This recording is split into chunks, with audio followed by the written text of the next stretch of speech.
एजुकल era में आप सभी का स्वागत है। 12th कॉमर्स वाणिज्य सब्जेक्ट हमारा अकाउंटेंसी लेखा शास्त्र, और अकाउंटेंसी में चैप्टर हमारा है ऋण पत्रों का लेखांकन, निर्गमन एवं शोधन, issue and redemption of debentures. इस चैप्टर पे ये चौथा वीडियो है। पार्ट फर्स्ट में और पार्ट थर्ड में मैंने ऋण पत्रों के थियोरटिकल पार्ट को आपको बताया है। उसमें ऋण पत्रों से संबंधित जितनी भी थ्योरी है मैंने उन दो वीडियो में आपको बताई हैं। तो आप यदि ये पहला वीडियो देख रहे हैं डिवेंचर्स का, तो मेरा आपसे निवेदन है कि आप पहले उन दो वीडियो को जो थियोरटिकल पार्ट का है उसको देख लें, फिर इस आज जो हम वीडियो बनाएंगे वो इसके प्रैक्टिकल का है। तो इसके सवाल को हम देखते हैं, ऋण पत्रों के किस तरह के सवाल होते हैं और किस तरह उसको हल किया जाता है। तो आप सवाल देखिएगा, आपके सिलेबस से एनसीईआरटी की बुक से है और क्वेश्चन नंबर 4 है। Question number 1, question number 2 and 3, इस सवाल का मैंने दूसरे नंबर जो पार्ट 2 है उसमें आपको 2 एंड 3 आपके सिलेबस की बुक एनसीईआरटी बुक से 2 एंड 3 क्वेश्चन नंबर का उस पार्ट 2 में मैंने आपको बनाकर बताया। आज मैं जिस सवाल को देखेंगे वो सवाल है क्वेश्चन नंबर 4। तो देखिएगा, आपके सिलेबस से एनसीईआरटी बुक से है क्वेश्चन नंबर 4। तो देखते हैं, ए लिमिटेड ने 8% के बट्टे पर ए लिमिटेड ने 8% के बट्टे पर 50 रुपए प्रत्येक के 90 लाख 9% ऋणपत्र जारी किए। सवाल कह रहा है कितने ऋणपत्र निर्गमन किए जा रहे हैं। 90 लाख ऋणपत्र 9% वाले, 90 लाख ऋणपत्र 9% वाले 8% बट्टे पर, मतलब ये निर्गमन जो है वो बट्टे पर है। थ्योरेटिकल पार्ट में मैंने आपको बताया है कि ऋण पत्रों का निर्गमन हम सममूल्य पे, प्रीमियम पे और बट्टे पर तीनों पे कर सकते हैं। तो ये सवाल जो है वो बट्टे का है।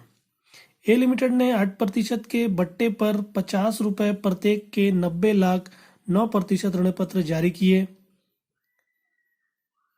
जो 9 वर्ष बाद सम मूल्य पर मोचनीय है। कहने का अर्थ है कि ये जो ऋण पत्र है वो 9 वर्ष बाद क्या की जाएंगे, इनके राशि जो ऋण के रूप में लिए जा रही है उसको 9 वर्ष के पश्चात वापस भुगतान कर दिया जाएगा ऋणधारियों को। 9 वर्ष बाद सम मूल्य पर मोचनीय है, सम मूल्य पर, निर्गमन बट्टे पर और मोचन सम मूल्य पर यानी अंकित मूल्य पर। अंकित मूल्य 50 रुपए का है। आगे सवाल देखिएगा, ए लिमिटेड की खाता पुस्तकों हेतु आवश्यक प्रविष्टियां करें। हमको क्या करना है, इसका खाता पुस्तकों हेतु आवश्यक प्रविष्टि करना है। तो हम इस सवाल को देखते हैं। तो देखिएगा आप, ये सवाल जो है निर्गमन बट्टे पर है, यानी कि निर्गमित कंपनी ऋण पत्रों को निर्गमन किस पर कर रही है, बट्टे पर कर रही है, छूट पे कर रही है। जितना उसका अंकित मूल्य है, अंकित मूल्य से कम पर। कितना बट्टा, 8%, 8% बट्टे पर। अब ये बट्टा किसका निकलेगा, ये बट्टा जो अंकित मूल्य है उसका निकलेगा, यानी 50 रुपए अंकित मूल्य है। 50 रुपए का 8% जो निकलेगा वो क्या होगा, बट्टा आएगा। अभी हम उसका कैलकुलेशन करेंगे, मैं सवाल बस आपको समझा रहा हूँ।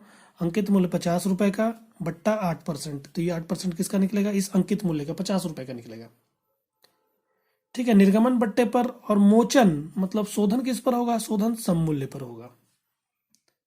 ठीक है, तो हम इस सवाल में जो प्रविष्टियां देखेंगे वो अभी प्रविष्टियां केवल किसकी होगी, निर्गमन की होगी। हम शोधन की प्रविष्टियां इसमें नहीं देखेंगे, क्योंकि हमको यहाँ पर केवल निर्गमन के लिए ये सवाल कह रहा है, मोचन के लिए प्रविष्टियां नहीं कह रहा है। मोचन यदि होता तो वहां पर दे बताता कि राशि क्या है, दे है, तब हम क्या करते हैं, वहां पर मोचन की प्रविष्टि करते हैं। अभी हम केवल निर्गमन का देखेंगे। ठीक है, तो निर्गमन बट्टा पे और मोचन सम मूल्य पर। ठीक है, तो आइए इस सवाल को थोड़ा सा हम याद रखने की कोशिश करते हैं कि आखिर में ये सवाल क्या कह रहा है। तो आप देखेंगे सवाल कह रहा है कि ऋण पत्र हैं। कैसे ऋण पत्र हैं? 9% वाले ऋण पत्र हैं। क्या किया जा रहा है? निर्गमन किया जा रहा है, यानी ऋण कंपनी ऋण प्राप्त करना चाहती है। निर्गमन किया है, कितना ऋणगमन किया जा रहा है? 90 लाख ऋण पत्रों का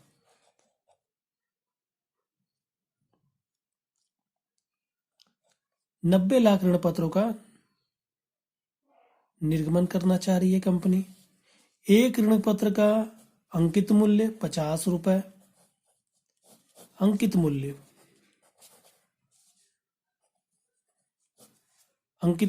50 रुपए, यानी सम मूल्य। 9% ऋण पत्र निर्गमन किया जा रहा है। कितना? 90 लाख ऋण पत्रों का निर्गमन करना चाह रही कंपनी। अंकित मूल्य 50 रुपए का है। और क्या बोल रही है? यानी निर्गमन बट्टे पे किया जा रहा है। 8% बट्टे पे किया जा रहा है। छूट देना चाह रही है कंपनी 8%। किस पर ये 8% लगेगा? ये अंकित मूल्य पर 8% लगेगा। 50 रुपए का 8% छूट के रूप में दे दिया जाएगा। और क्या कर रही है कंपनी? और क्या कह रहा है सवाल? ये जो ऋण पत्र है वो 9 वर्ष पश्चात, यानी 9 वर्ष के बाद मोचनीय है। मोचन इसका 9 वर्ष के बाद हो जाएगा। मतलब कि कंपनी 9 वर्ष पश्चात इसकी राशि का भुगतान कर देगी।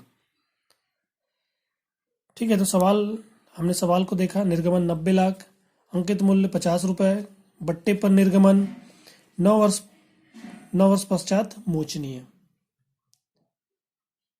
ठीक है, तो आप इस सवाल को ध्यान रखिए, इन पॉइंट्स को ध्यान रखिए, ठीक ना। और सवाल क्या हो रहा है कि यहाँ पर हमको किस्तों के बारे में नहीं बता रहा है। सवाल किस्त मतलब कि राशि किस तरह प्राप्त की जाएगी, ऋण पत्र की राशि जो 50 रुपए किस तरह प्राप्त की, ये हमको नहीं बता रहा है। मतलब आवेदन, आवंटन, ये नहीं बता रहा है। इसका मतलब कि ये जो राशि हमको किस्त में न प्राप्त होगा, एक मुश्त प्राप्त होगी। ये सवाल जो एक मुश्त वाला है, एक मुश्त राशि प्राप्त होगी। निर्गमन जो है वो बट्टे पर है, निर्गमन बट्टे पर है, ठीक ना। एक मुश्त राशि प्राप्त होगी। और मोचन के बारे में बता रहा है सवाल कि मोचन क्या है? सम मूल्य पर है। मोचन के विषय में भी हमने देखा है। सवाल कह रहा है कि मोचन यानी कि जारी किए जो 9 वर्ष बाद सम मूल्य पर मोचनीय है। मतलब सम मूल्य पर भुगतान कैसे किया जाएगा? सम मूल्य पर किया जाएगा। ठीक है, तो हमने सवाल को देखा। थोड़ा सा देखिएगा, मैंने आपको थियोरटिकल पार्ट जो आपको समझाया है उसमें मैंने बताया था कि निर्गमन एवं शोधन। निर्गमन हम कैसे कर सकते हैं? सम मूल्य पे कर सकते हैं, प्रीमियम पे कर सकते हैं और बट्टे पर कर सकते हैं। मतलब कि जितना अंकित मूल्य है उसी पर राशि प्राप्त कर लें, या जितना अंकित मूल्य है उससे ज़्यादा राशि प्राप्त करें। 10 रुपये का अंकित मूल्य है, अगर हमने उस पर 2 रुपये बढ़ा दिया तो ये 2 रुपये क्या हुआ? प्रीमियम हुआ। हम राशि बढ़ाकर यानी 12 रुपये प्राप्त करना चाह रहे हैं, तो ये क्या हो गया? प्रीमियम का हो गया। सम मूल्य पर, प्रीमियम पर या बट्टे पर, तीनों पे हम निर्गमन कर सकते हैं। ठीक है, ये तो क्या निर्गमन की बात। और मोचन यानी कि शोधन। ठीक है, शोधन देखिएगा आप, सम मूल्य पर यदि आपने निर्गमन किया है तो शोधन आप सम मूल्य पर यदि आपने निर्गमन किया तो शोधन आप सम मूल्य पर भी कर सकते हैं, प्रीमियम पे भी कर सकते हैं। कंपनी जो है वो सम मूल्य पर निर्गमन करके उसको सम मूल्य पर ही शोधन कर देती है, ऐसा भी कर सकती है। या तो सम मूल्य पर निर्गमन करके प्रीमियम पे भी वो शोधन कर सकती है। मतलब पैसा अंकित मूल्य का प्राप्त की और जब वापस करेगी तो क्या करेगी? अंकित मूल्य से कुछ बढ़ाकर उनको वापस कर देगी, यानी ज़्यादा भी पैसा दे सकती है शोधन के समय। जितना पैसा प्राप्त की उतना ही पैसा दे दे, या तो ज़्यादा पैसा भी दे सकती है शोधन के समय। उसी तरह यदि प्रीमियम पे निर्गमन की है तो वो सम मूल्य पर भी शोधन कर सकती है, तो प्रीमियम पे भी कर सकती है। ठीक है, प्रीमियम पर ज़्यादा पैसा प्राप्त किया मगर उसको अंकित मूल्य से वापस किया, या तो जितना पैसा प्राप्त किया उससे प्रीमियम के रूप में जो बढ़ाकर भी पैसा दे सकती है, शोधन कर सकती है। प्रीमियम पे निर्गमन और प्रीमियम पे शोधन भी कर सकती है। फिर उसी तरह बट्टे पे यदि निर्गमन किया है तो सम मूल्य पर शोधन या प्रीमियम पे निर्गमन। तो आप देख रहे होंगे हमने निर्गमन जो है वो तीनों में किया, मगर जब शोधन करते हैं तो केवल 2 ही में, सम मूल्य और प्रीमियम पे। सम मूल्य, प्रीमियम पे, बट्टे पे शोधन नहीं होता। मैंने आपको वापस बताया बट्टे पे शोधन नहीं किया जाता। तो ये मैंने थोड़ा सा ये इसके हिसाब से, सवाल के हिसाब से मैंने इसको बताया है आपको कि आप निर्गमन तीनों पे कर सकते हैं और जब शोधन होगा तो केवल दो ही पे होता है। तो आप देखेंगे 6 स्थितियां मैंने बताई थी कि 6 स्थितियां निर्मित होंगी। सम मूल्य पर निर्गमन, सम मूल्य पर शोधन, सम मूल्य पर निर्गमन, प्रीमियम पे शोधन, प्रीमियम पे निर्गमन, सम मूल्य पर शोधन, प्रीमियम पे निर्गमन, प्रीमियम पे शोधन, बट्टे पे निर्गमन, सम मूल्य पर शोधन, बट्टे पे निर्गमन, प्रीमियम पर शोधन। तो यहाँ जो स्थिति निर्मित हो रही है वो क्या है? बट्टे पे निर्गमन। निर्गमन किस पर है? बट्टे पर है। और शोधन किस पर है? शोधन जो है वो सम मूल्य पर है। तो बट्टे पे निर्गमन एवं शोधन सम मूल्य पर, अंकित मूल्य पर। तो अंकित मूल्य इसका 50 रुपए है और बट्टा कितना दिया जा रहा है? 8% दिया जा रहा है। किसका बट्टा दिया जा रहा है? 50 रुपए का। 50 रुपए का 8%, तो ये आता है हमारा 5 एकम 5, 5 दूनी 10, 4 रुपए। यानी कि 50 रुपए ना लेकर कंपनी कितना लेगी? 4 रुपए छोड़ देगी। 50 रुपए में 4 रुपए छोड़कर 46 रुपए प्राप्त करेगी। 4 रुपए बट्टे के रूप में दे देगी। ठीक है। और जब मोचन करेगी तो कितना होगा? पूरे 50 रुपए से वापस करेगी। 46 रुपए ना देकर पूरे 50 रुपए वापस करेगी एक ऋण पत्र के लिए। ठीक है। तो ये कौन सी स्थिति है? बट्टे पर निर्गमन एवं शोधन किस पर होगा? सम मूल्य पर होगा। तो यहाँ पर हम शोधन का प्रविष्टि नहीं देखेंगे, हम केवल निर्गमन की प्रविष्टि देखेंगे। जब शोधन की सवाल आएगी, सवाल में यहाँ पर बताया हुआ कि शोधन जो है वो 9 वर्ष पश्चात सम मूल्य पर हो रहा है, फिर भी हम यहाँ पर शोधन का प्रविष्टि नहीं देखेंगे। हम प्रविष्टि जब शोधन के सवाल आएंगे तब वहां पर देखेंगे। तो यहाँ पर केवल हम सम यानी कि निर्गमन की प्रविष्टि हम देखेंगे। तो आप देखिएगा इस सवाल को। तो सवाल क्या है कि सवाल एक मुश्त वाला है, यानी एक मुश्त राशि प्राप्त हो रही है। सवाल में राशि क्या हो रही है? एक मुश्त प्राप्त हो रही है, किस्तों में नहीं है, यानी आवेदन आवंटन इस तरह की कोई स्थिति नहीं है। एक मुश्त राशि प्राप्त होगी। तो हम एक मुश्त राशि जब प्राप्त होती है तो उसमें कैसे प्रविष्टि करते हैं हम यहाँ पर देखेंगे। तो ये इसकी पंजी प्रविष्टि देखिएगा। ए लिमिटेड की पुस्तकों में पंजी प्रविष्टियां। ठीक है। दिनांक, विवरण, राशि विकलन और राशि समाकलन। तो आप देखिएगा राशि, पूरा पैसा एक साथ प्राप्त होगा। 90 लाख ऋण पत्रों पर 46 रुपए। अभी ये पैसा, क्योंकि हम पहले पैसा प्राप्त करेंगे फिर उसको ऋण पत्र में हस्तांतरित करेंगे, क्योंकि पहले क्या होगा, लोग जैसे आवेदन करते हैं उसी तरह आवेदन करेंगे और राशि एक साथ भेजेंगे। आवेदन करेंगे और राशि पूरी की पूरी एक साथ एक मुश्त भेजी जाएगी। पूरा 46 रुपए एक साथ, 4 रुपए छोड़कर, वो लोग जो बट्टे का उसको दे रही कंपनी, वो 4 रुपए छोड़कर पूरा 46 रुपए एक साथ भेजेंगे। तो प्रविष्टि कंपनी इस तरह करेगी, देखिएगा। ठीक ना। बैंक खाता डेबिट, राशि प्राप्त करेगी। बैंक खाता डेबिट 9% ऋण पत्र आवेदन एवं आवंटन खाता से। देखिएगा अभी यहाँ पर सीधा मैं पूंजी में नहीं कर रहा हूँ, पहले आवेदन और आवंटन एक साथ राशि प्राप्त हुई, इसलिए हम आवेदन और आवंटन यहाँ पर लिख देते हैं। ठीक है। अभी राशि प्राप्त कर रही है। बैंक खाता डेबिट 9% ऋण पत्र आवेदन एवं आवंटन खाता से 90 लाख ऋण पत्रों पर 46 रुपए के हिसाब से हमारा होता है 41 करोड़ 40 लाख रुपए। 90 लाख ऋण पत्रों पर 46 रुपए के हिसाब से हमारा होता है 41 करोड़ 40 लाख रुपए। ये राशि प्राप्त करेगी। बैंक खाता डेबिट 9% ऋण पत्र आवेदन एवं आवंटन खाता से। ठीक है। 41 करोड़ 40 लाख रुपए हम यहाँ पर लिख देंगे। इसका नरेशन होगा 90 लाख ऋण पत्रों पर 46 रुपए प्रति एक मुश्त राशि प्राप्त। ऋण पत्र की राशि एक मुश्त प्राप्त, ये प्राप्त की प्रविष्टि होगी। फिर उसके बाद हम इसको क्या करेंगे? पूंजी बोल रहा हूँ, ऋण पत्र में हस्तांतरित करने की प्रविष्टि करेंगे।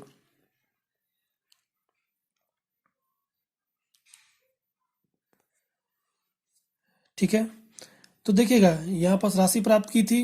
राशि जैसे प्राप्त की, बैंक खाता डेबिट, और हमने क्या किया? आवेदन एवं आवंटन खाता चालू कर दिया है, ओपन किया। अब इसको क्लोज करेंगे, पूंजी खाते में हस्तांतरित कर रहे हैं।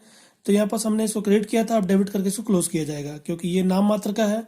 9% ऋण पत्र आवेदन एवं आवंटन खाता डेबिट 9% ऋण पत्र खाता से। ठीक है। तो ऋण पत्र जो हमारा बनेगा, जो ऋण पत्र बनेगा वो पूरे अंकित मूल्य से बनेगा। 46 रुपए से नहीं बनेगा। आप ऋण पत्र कितने से बनाएंगे? पूरे अंकित मूल्य से, मतलब 50 रुपए से हमारा ऋण पत्र बनेगा। कंपनी क्या कर रही है? उनको छूट के रूप में दे रही है, मगर जब ऋण पत्र बनाएगी तो कितने से बनाएगी? पूरे 50 रुपए से बनाएगी।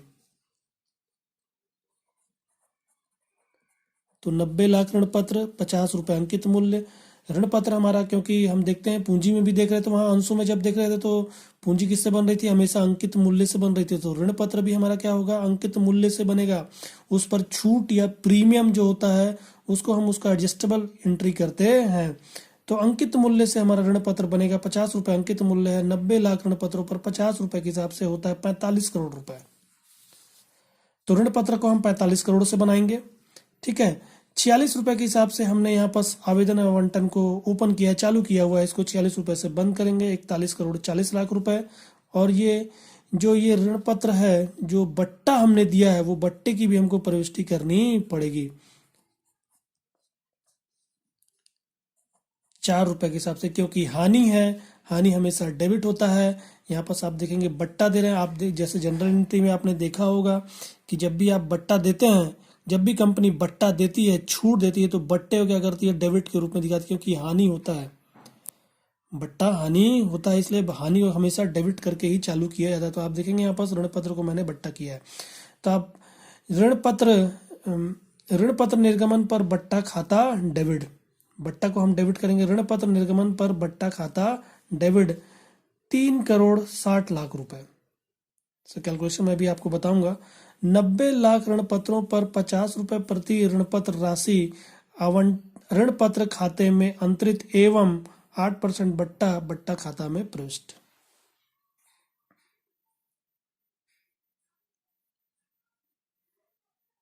ठीक है, तो हमने इस प्रविष्टि को देखा, ये हमारा राशि प्राप्त करने की प्रविष्टि थी। फिर उसके बाद हमने ऋण पत्र में इसको हस्तांतरित किया। क्या इसमें ऋण पत्र नया आ रहा है? जब हमने अंशों को पढ़ा था तो कंपनी अधिनियम 2013 जो संशोधित होकर बनी है, वो कहती है कि अंशों का निर्गमन जो है वो बट्टे पे नहीं किया जाता। मगर जब हम ऋण पत्र की बात करेंगे तो ऋण पत्र बट्टे पे निर्गमित किया जाता है। इसलिए अंशों में, जब हम अंशों की प्रविष्टियां देख रहे थे तो वहां पर मैंने आपको एक भी ऋण पत्र का वीडियो बनाकर नहीं बताया, क्योंकि अब ऋण पत्र पर अंशों को निर्गमित किया ही नहीं जाता।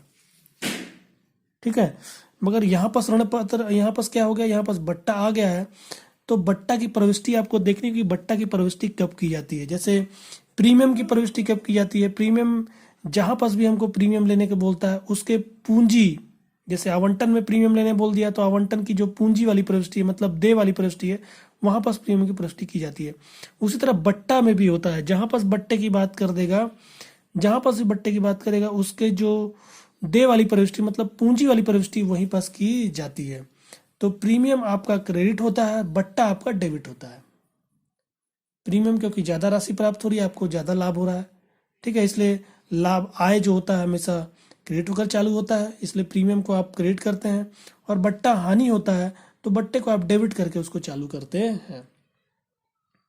इसलिए यहाँ पर देखेंगे कि हमने क्या किया, पूंजी के साथ बट्टे की प्रविष्टि की है।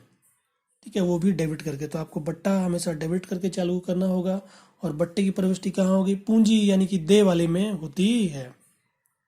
ठीक है, तो हमने यहाँ पर देखा, ये बट्टे की प्रविष्टि हमने देखी, 9% ऋण पत्र आवेदन एवं आवंटन खाता डेबिट, ऋण पत्र निर्गमन पर बट्टा खाता डेबिट, 9% ऋण पत्र खाता से 41 करोड़ 40 लाख रुपए हमारा आवेदन को, जो हमने आवेदन आवंटन ओपन किया था उसको हमने बंद किया।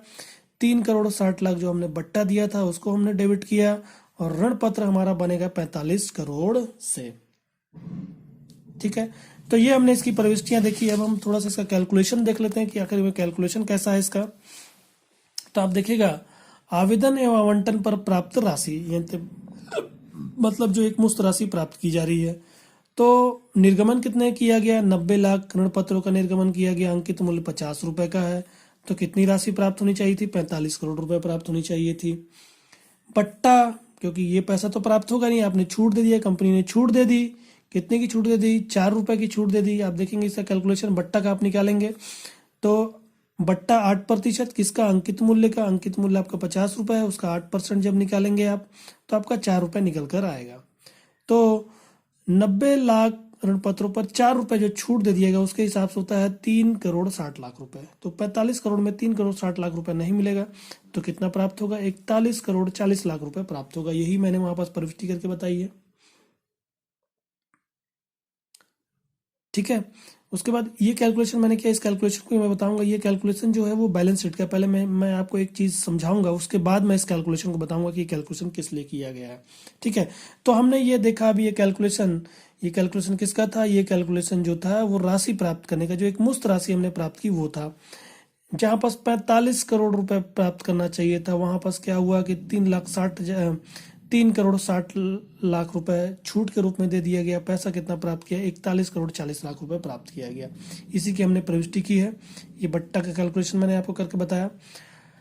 अब उसके बाद हम थोड़ा सा ये बट्टे पर निर्गमन के विषय में थोड़ा सा देखते हैं कि बट्टे पर निर्गमन यानी कि कंपनी अधिनियम जो है वो बट्टे के निर्गमन के विषय में क्या बताता है। मैंने आपको बोला था कि जिस तरह पॉइंट आते जाएगी मैं उसके थियोरटिकल पार्ट को भी उस वीडियो में समझाऊंगा और उसके सवाल को भी समझाऊंगा। तो हम थोड़ा सा बट्टे पर निर्गमन का थ्योरी पार्ट देखेंगे, ठीक ना, और इसका सवाल मैंने आपको हल करके बताया हुआ है। तो इस थ्योरी पार्ट को जब आप देखेंगे तो आपको और अच्छी तरीके से समझ आएगा। तो देखिएगा, बट्टे पे निर्गमन, अंकित मूल्य से कम मूल्य पर निर्गमन, ठीक ना। क्या होता है बट्टे पे निर्गमन का मतलब कि अंकित मूल्य से आपने क्या किया? कम मूल्य पर निर्गमन कर दिया। जितने का उसका अंकित मूल्य रखा गया था उससे क्या किया? कम करके राशि आप प्राप्त करना चाह रहे हैं। तो क्या किया आपने? जैसे इस सवाल में देखेंगे 50 रुपए अंकित मूल्य है, 8% छूट देना चाह रहे हैं। तो 50 रुपए का 8% 4 रुपए होता है। मतलब कि जहां 50 रुपए प्राप्त करा था वहां पर 46 रुपए ही प्राप्त किया गया, 4 रुपए क्या किया गया? छूट दे दिया गया। तो अंकित मूल्य से कम मूल्य प्राप्त कर रहे हैं, तो हो गया ये बट्टा। अब ये बट्टा क्या होता है? एक पूंजी हानि है। मतलब कि आप राशि जब प्राप्त कर रहे थे तो किस लिए? आप ऋण के रूप में, क्योंकि आपने राशि मांगा, आप ऋण के रूप में राशि प्राप्त करना चाह रहे हैं। ठीक है। पैसा आपके पास आता, एक जैसे भी आता, एक मुश्त में आता या किस्तों में आता, तो उसका इस्तेमाल आप क्या करते? संपत्तियों खरीदने में या अपने व्यापार को चलाने में, रन करने में इसको लगाते। तो एक तरह से आप पूंजी बनाना चाह रहे थे। अब क्या हो गई? बनाना चाह रहे थे, पैसा बनाना चाह रहे, पूंजी के रूप में बनाना चाह रहे थे, मगर वो पैसा आपको प्राप्त नहीं हुआ, आपने छूट के रूप में दे दिया। तो इसका मतलब कि जो पैसा पूंजी के रूप में आना चाहिए था वो क्या हो गई? आपको हानि हो जा रही, मतलब पैसा नहीं मिल रहा है। तो ये क्या होगा? एक पूंजी हानि। मैं यहाँ पास आपको पूंजी बोल रहा हूँ। क्यों पूंजी बोल रहा हूँ? क्या है कि ऋण पत्र तो ऋण है, ठीक ना, पूंजी नहीं है। पूंजी क्या होता है? समता अंश जब पैसा देते हैं या पूर्वाधिकार अंश देते हैं तब वो पूंजी के रूप में होती है, ठीक ना। यहाँ पर फिर भी मैं पूंजी बोल रहा हूँ क्योंकि ये पैसा जो ऋण मिल रहा है वो लंबे समय के लिए मिलता है, इसलिए हम एक तरह से इसको पूंजी के रूप में ही देखते हैं, ठीक है। तो क्या हो गया? ये पूंजी हानि हो गई, पैसा नहीं प्राप्त हो गया, पूंजी हानि हो गई। अब पूंजी हानि हो गई तो क्या किया जाता है कि हानि तो आपको हो गई, ठीक ना, एक बड़ी मात्रा में क्या होगी? आपको हानि होगी। हानि आपको छोटा मोटा हानि नहीं होगा, क्योंकि आपको ऋण पत्र जब आप निर्गमन करेंगे तो वहाँ ज़्यादा राशि प्राप्त करने का सोचेंगे, और ज़्यादा राशि प्राप्त करने का सोचेंगे तो आप उसमें छूट दे रहे हैं, तो आपको हानि भी क्या होगी? बड़ी मात्रा में होगी, यानी ज़्यादा होगा। तो अब क्या किया जाए? क्योंकि कंपनी को लॉस तो हो रहा है, तो क्या करेगी? तो लिखा है, शीर्ष के अंतर्गत उस अवधि तक दर्शाया जाता है जब तक उसका मूल्य शून्य के बराबर ना हो जाए। मतलब कि इसको, अब हानि हो गई तो इस हानि को क्या किया जाता है? अपलेखित किया जाता है, मतलब कि राइट ऑफ किया जाता है। आप देखेंगे कि जब भी हमको हानि होती है तो हम क्या करते हैं? उस हानि को अपने, अगर उस वर्ष लाभ हुआ है तो उस लाभ से उसको बियर करते हैं।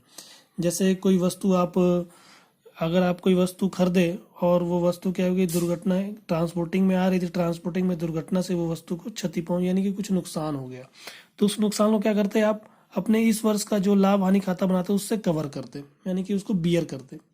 उसी तरह ये क्या होगा कि आप निर्गमन कर रहे थे और उस पर आपको हानि हो गई, पूंजी हानि हो गई, तो भैया इसको भी क्या करना होगा? आपको धीरे धीरे राइट ऑफ, यानी कि उसको कवर करना होगा, राइट ऑफ करना होगा, क्योंकि हानि हो रही है। तो क्या किया जाता है कि जितने का ये हानि हो रहा है उसको क्या किया जाता है? अन्य गैर चालू संपत्तियों, मतलब कि इसको बैलेंस शीट में, जब हम बैलेंस शीट बनाते हैं तो उस बैलेंस शीट में इसको क्या करते हैं? अन्य गैर चालू संपत्तियों। देखिएगा यहाँ पर गैर चालू संपत्तियों, मतलब कि करंट एसेट्स नहीं है, ठीक ना, ये क्या है? करंट एसेट्स नहीं है, अन्य गैर चालू संपत्ति, अदर, ठीक ना। तो हम इस जो ये जो राशि है जो हमको हानि हो गई निर्गमन पर, यानी कि बट्टा जो दिया गया था उस पर जो हानि हो गई उसको किस शीर्षक पर डाल देते हैं? अन्य गैर चालू संपत्तियों के अंतर्गत हम डाल देते हैं, ठीक ना। शीर्ष के अंतर्गत उस अवधि तक दर्शाया था, इसको तब तक हम दर्शाते हैं, यानी बैलेंस शीट में तब तक इसको लिखे रहते हैं जब तक उस अवधि तक दर्शाया जाता है जब तक उसका मूल्य शून्य के बराबर ना हो जाए। इस हानि को हम अन्य गैर चालू संपत्ति शीर्षक में लिखते हैं और तब तक लिखते हैं जब तक कि उसका शून्य हम क्या उसका मूल्य क्या है शून्य के बराबर ना कर दे। कहने का अर्थ है कि इसको धीरे धीरे समाप्त किया, तो मतलब हर साल कुछ मात्रा में इसको समाप्त किया जाता है। मैं अभी आगे बताऊंगा किस तरह इसको समाप्त किया जाता है। तो हमको अभी यहाँ पर ध्यान रखना है कि इसको किस शीर्षक में दर्शाया जाता है। ये जो हानि हो रही है उसको निर्गमन पे जो बट्टा जो दिया गया हानि के रूप में वो किस शीर्षक में दिखाया जाता है। बैलेंस शीट में इसको अन्य गैर चालू संपत्तियों के अंतर्गत दिखाया जाता है। ठीक है, अब देखिएगा इसका अपलेखन, मतलब इसको राइट ऑफ कैसे किया जाएगा। तो ऋण पत्र के संपूर्ण जीवन काल, मतलब कि ऋण पत्र का जितना जीवन काल है, मतलब जितना समय के बाद वो मोचित हो जाएगा, मतलब जितने समय तक कंपनी इसका पैसा रखेगी, ऋण पत्र के संपूर्ण जीवन काल में लाभ व हानि विवरण के नाम पक्ष की ओर लिखकर, जैसे इस सवाल में आप देखेंगे तो ये ऋण पत्र कितने समय का है, 9 वर्ष का है। तो 9 वर्ष के अंदर जितनी भी हानि हो रही है, आप देखेंगे हानि 3,60,00,000 की है। 3,60,00,000 का छूट दे दिया गया। तो इस 3,60,00,000 को 9 वर्ष से यानी कि 9 वर्ष में भाग दे दिया जाएगा। 9 वर्ष यानी 9 टुकड़े इसके कर दिए जाएंगे। जैसे इसको 9 से भाग देंगे 1 वर्ष का निकल कर आएगा। फिर क्या किया जाएगा, इसको इस 9 वर्ष में इसको कवर किया जाएगा। जितनी भी राशि आएगी 9 हिस्सों में बटेगा। जो राशि आएगी उसको हर साल अपने प्रॉफिट एंड लॉस से उसको क्या किया जाएगा, कवर कर दिया जाएगा। यानी कि उतना राशि हम अपने लाभ हानि खाते से कम करते जाएंगे।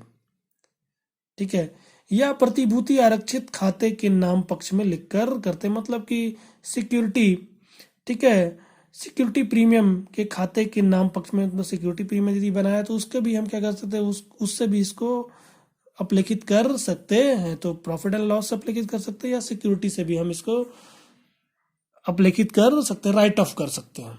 ठीक है, अभी हम देखेंगे इसको राइट ऑफ कैसे किया है। तो मैं अभी इसका थियोरटिकल पार्ट बता रहा हूँ।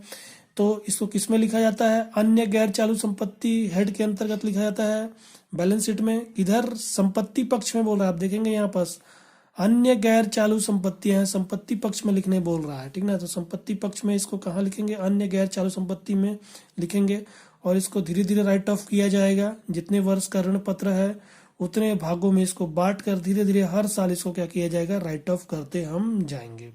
ठीक ना, तो किससे राइट ऑफ करेंगे, लाभ से राइट ऑफ करेंगे या सिक्योरिटी, यदि सिक्योरिटी प्रीमियम है, ठीक ना, तो उससे इसको राइट ऑफ किया जाएगा। जिससे भी कंपनी करना चाहे, लाभ से या सिक्योरिटी प्रीमियम से।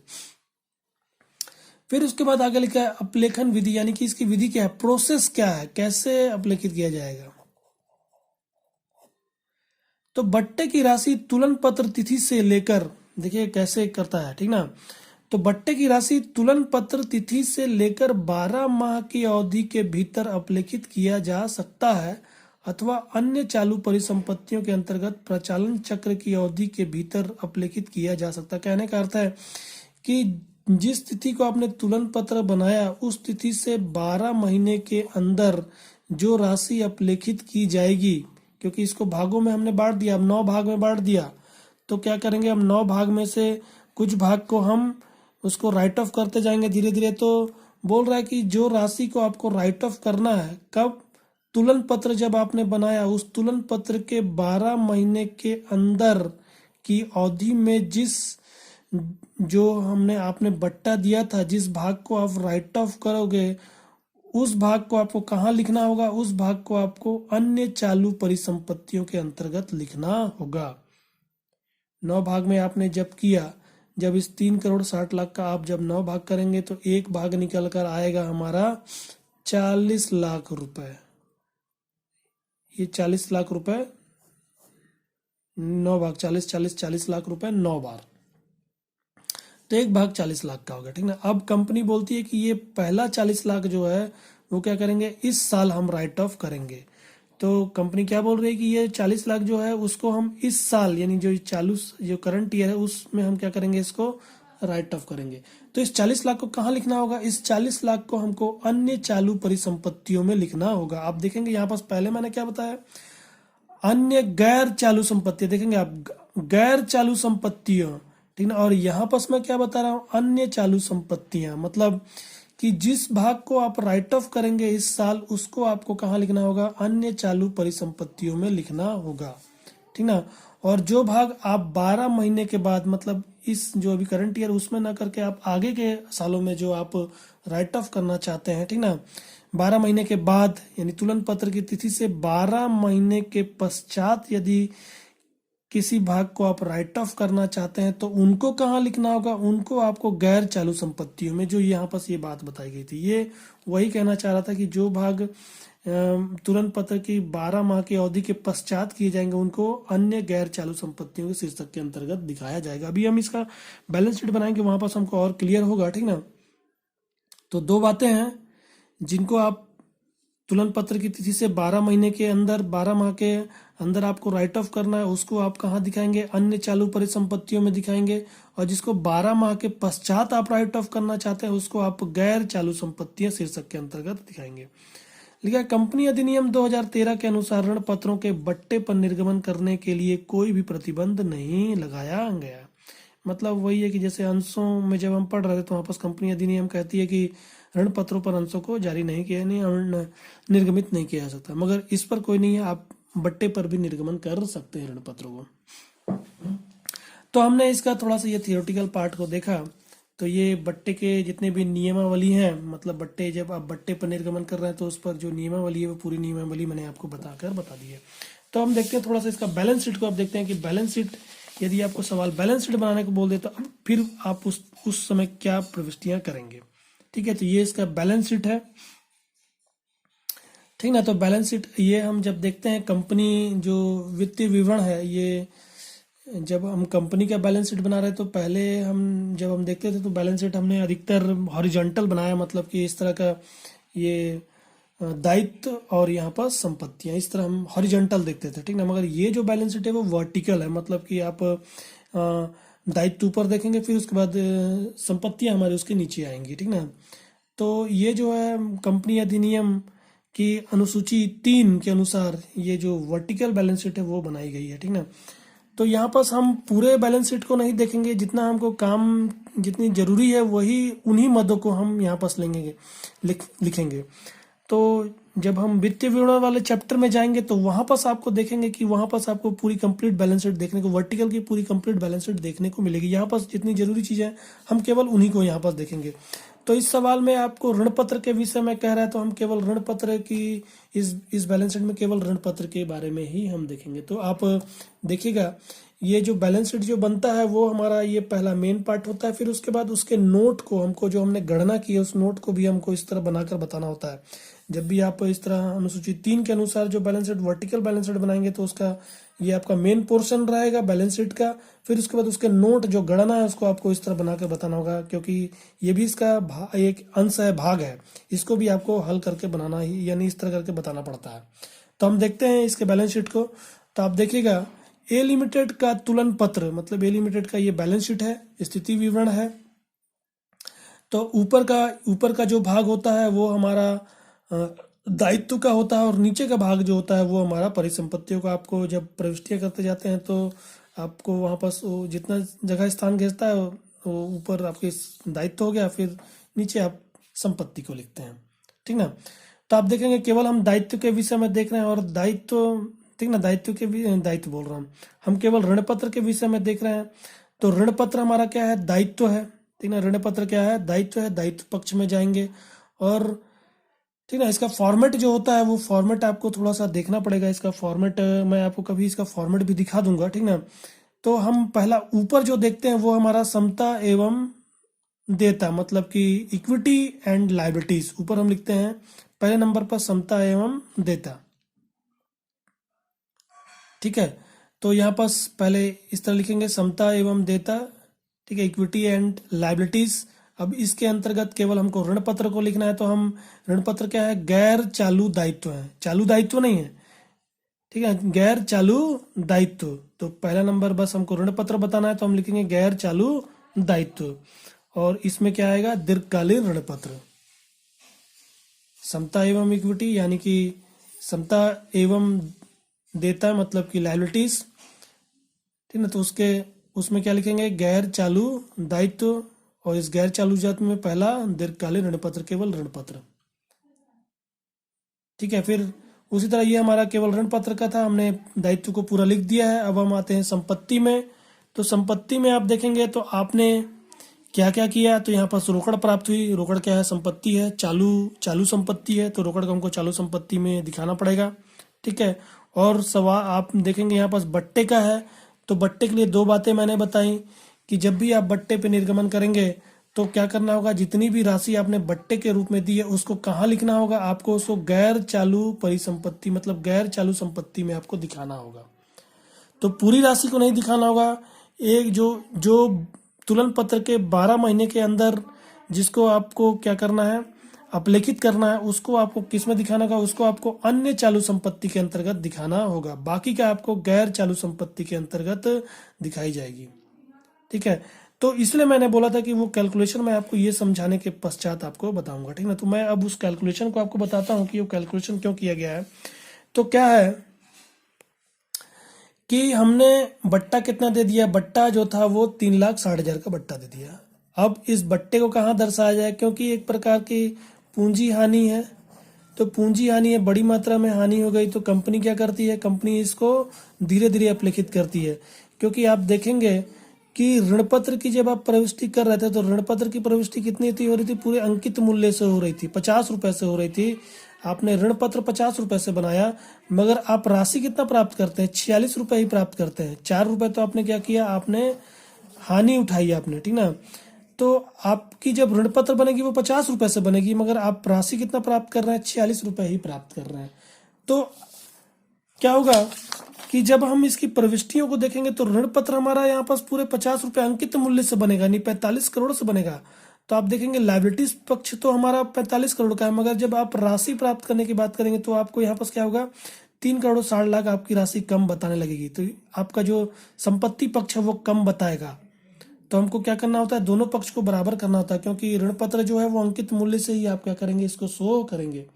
तो इसीलिए हमने जो यहाँ पास लॉस, जो ये कंपनी को लॉस हो गई, उस कंपनी क्या करती है, संपत्ति पक्ष में लिख कर धीरे धीरे अपने लाभ से इसको कवर करती है। ठीक है।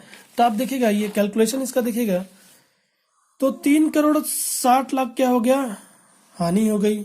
अब क्या किया जाएगा, इस हानि को संपत्ति पक्ष में दिखाया जाएगा। पूंजी हानि को क्या करेंगे, संपत्ति पक्ष में दिखाएंगे। क्या क्यों दिखाएंगे, क्योंकि इसको धीरे धीरे राइट ऑफ करना है। धीरे धीरे राइट ऑफ करने के चलते हमने क्या किया, इसको संपत्ति पक्ष में दिखा दिया। अब कैसे दिखाएंगे, इसको दो हिस्सों में बांट कर दिखाएंगे। एक होगा गैर चालू संपत्ति और दूसरा होगा चालू संपत्ति। एक होगा गैर चालू संपत्ति और दूसरा होगा चालू संपत्ति। अब गैर चालू संपत्ति में कितनी दिखाई जाएगी और चालू संपत्ति में कितनी दिखाई जाएगी। चालू संपत्ति में कितनी दिखाई जाएगी, तुलन पत्र की तिथि से 12 महीने के अंदर जो राशियां अपलेखित की जाएंगी, जो बट्टे की राशि अपलेखित की जाएगी, उसको चालू संपत्ति में दिखाएंगे। ठीक है। और गैर चालू संपत्ति में किसको दिखाएंगे, तुलन पत्र की तिथि से 12 महीने के पश्चात जो राशियां अपलेखित की जाएंगी उसको इसमें दिखाई जाएंगी। तो सवाल में तो हमको बताया नहीं कि बट्टे की कौन सी राशि 12 महीने के अंदर अपलेखित की जाएगी, कौन सी। तो हमको ये अपने से मानना होता है कि एक हिस्सा, क्योंकि सवाल में हमको बोला है कि 9 वर्ष में मोचनीय है। 9 वर्ष में मोचनीय मतलब कि 9 वर्षों में क्या किया जाएगा, जितने भी ऋण पत्र की राशि उसको अपने लाभ में से बचा लिया जाएगा। ठीक है। तो 9 वर्ष में मोचनीय है, तो ये जो हानि हुई है उसको भी 9 वर्ष में कवर कर लिया जाएगा। ठीक ना।